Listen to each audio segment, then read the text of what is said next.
Je m'appelle Gwendoline Cabé-Maury, je travaille au sein de l'association FASMEL en tant que chargée de projet sur le dispositif Wi-Fi.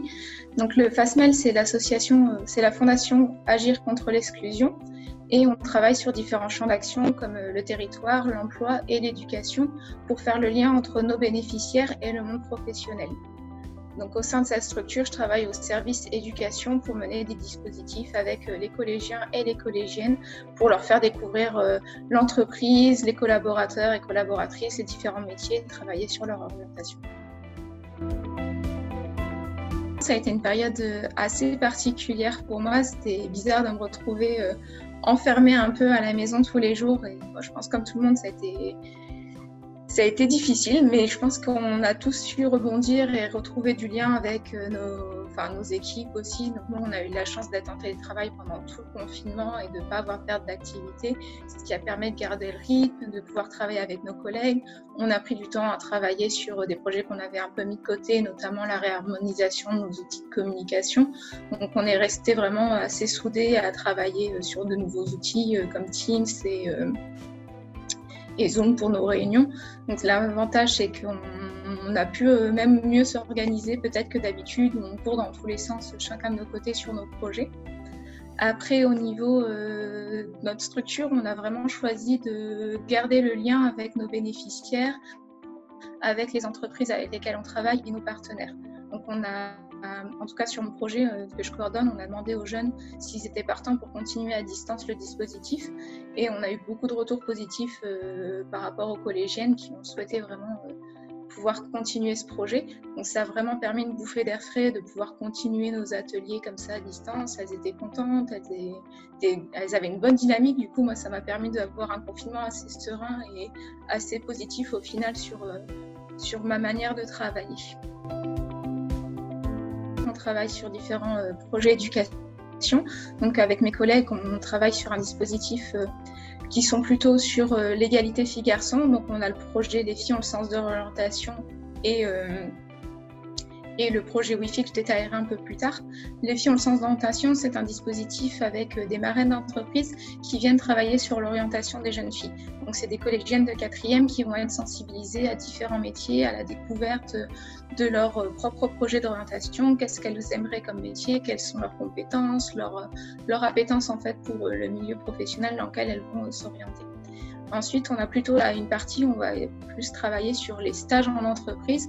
Donc, mon collègue, lui, gère le dispositif Mon stage de 3e, qui est une plateforme qui permet de recenser un peu tous les stages qui se font pour avoir vraiment une qualité d'offre pour les jeunes collégiens qui ont parfois des difficultés à savoir ce qu'ils aimeraient faire comme métier. On a aussi PPE, qui est le premier pas en entreprise pour des 4e, qui permet de découvrir le monde de l'entreprise. Donc, c'est différents collèges qui se rencontrent pendant une semaine de stage. Ils vont être 2 jours dans une entreprise et 2 jours dans une autre, ce qui permet vraiment une grande ouverture sur le monde professionnel. Ensuite, on a le stage mixité, donc lui qui va rassembler différents jeunes, aussi des enfants de collaborateurs, des collégiens, collégiennes en REP, REP+, ou en QPV, et des enfants parfois en situation de handicap. Et ils vont se rencontrer pendant une semaine aussi, découvrir des métiers, faire des vies ma vie, avoir des ateliers plus ludiques ou manuels où ils vont pouvoir réfléchir un peu à leurs compétences et leur motivation professionnelle aussi. Donc, concernant le projet Wi-Fi que je coordonne, Wi-Fi, c'est un projet qui vise à faire découvrir les métiers du numérique à des collégiennes. Donc, on a accès à ce dispositif sur les collégiennes car il y a vraiment un problème de recrutement au niveau professionnel dans les entreprises informatiques, mais aussi dans le milieu universitaire. Donc, il manque de femmes dans ces domaines, ce qui pose des problèmes de mixité au sein des équipes et qui manque de dynamique au niveau des emplois informatiques. Ce dispositif, il se décline en 3 phases. Une première phase qui est la sensibilisation. Donc là, on s'adresse à l'ensemble des collégiennes et parfois des collégiens juste pour réfléchir un peu ce qu'on met comme notion derrière le mot numérique, qu'est-ce qu'on entend par là, les métiers qu'ils connaissent et montrer en fait le panel de ce qui existe réellement comme métier. Ensuite, pour les collégiennes qui voudront aller plus loin Dans cette découverte, on leur propose une phase CLEM qui, elle, se déroule dans les établissements scolaires. On a une dizaine de séances tout au long de l'année scolaire dans laquelle on va avoir différents types d'ateliers. Des ateliers qui vont plutôt être sur la connaissance de soi avec un atelier coaching. On va avoir de la pratique informatique avec des ateliers de création de sites web en langage HTML et CSS ou de la robotique pour faire du code. On va avoir des ateliers pratiques aussi en Fab Lab pour vraiment découvrir l'univers maker, comprendre un peu le fonctionnement du numérique et qu'est-ce qu'il peut offrir comme potentiel de créativité et de production, fabrication.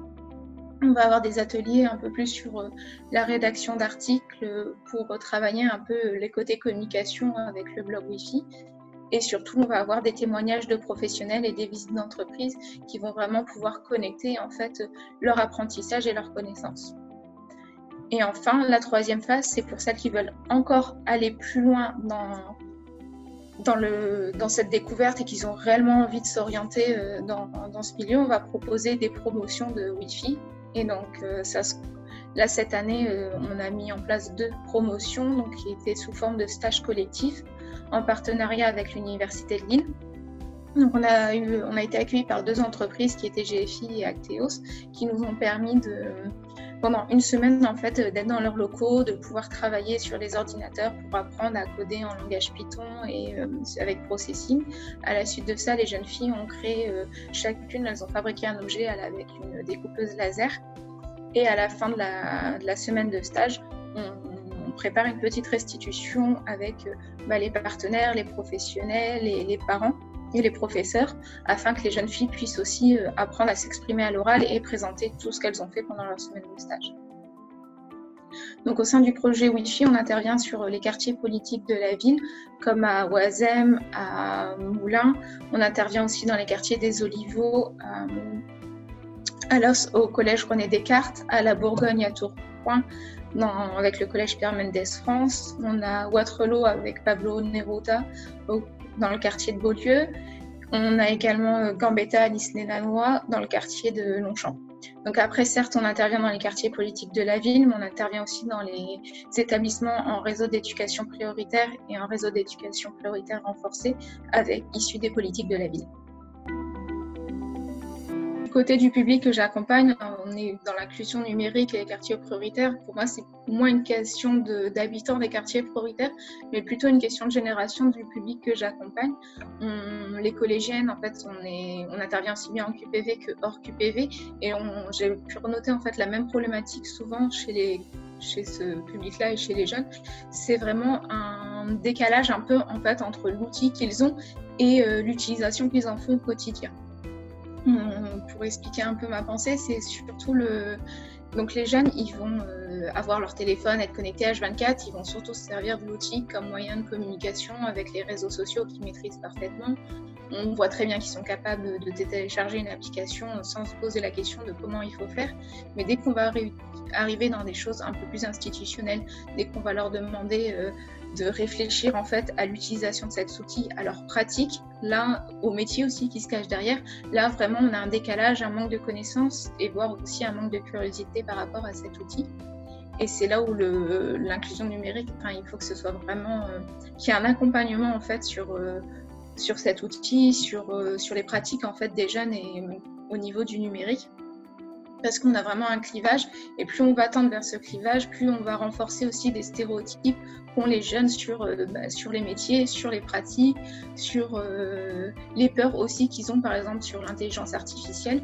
On retrouve en fait plein de choses imbriquées qui sont issues des années 80 en fait, où on a eu beaucoup de stéréotypes qui sont arrivés sur les métiers, et ce qui fait que les jeunes filles ne se dirigent pas dans ce domaine, ce qui est vraiment une problématique en fait au niveau de l'inclusion numérique.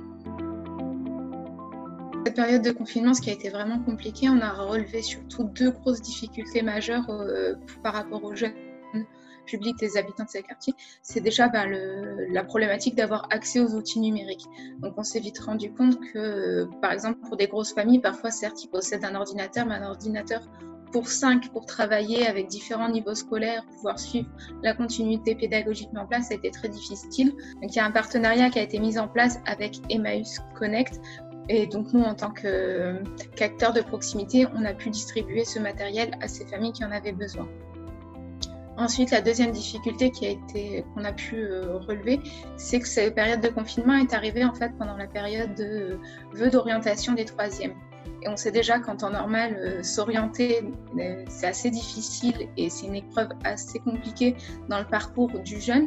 Et donc là, c'est juste le confinement va accentuer les doutes, les questionnements et aussi le problème au niveau de l'accès en fait à la démarche administrative à faire pour pouvoir s'orienter. Donc on s'est vite rendu compte qu'il fallait continuer à accompagner ces publics. Comme je l'évoquais précédemment, les jeunes ont certes tout le temps leur téléphone, mais dès qu'il va s'agir d'outils institutionnels, ils vont vraiment avoir du mal à se les approprier. Ce qui est important, c'est de continuer en fait à partager nos expertises comme on peut le faire avec les différents partenaires.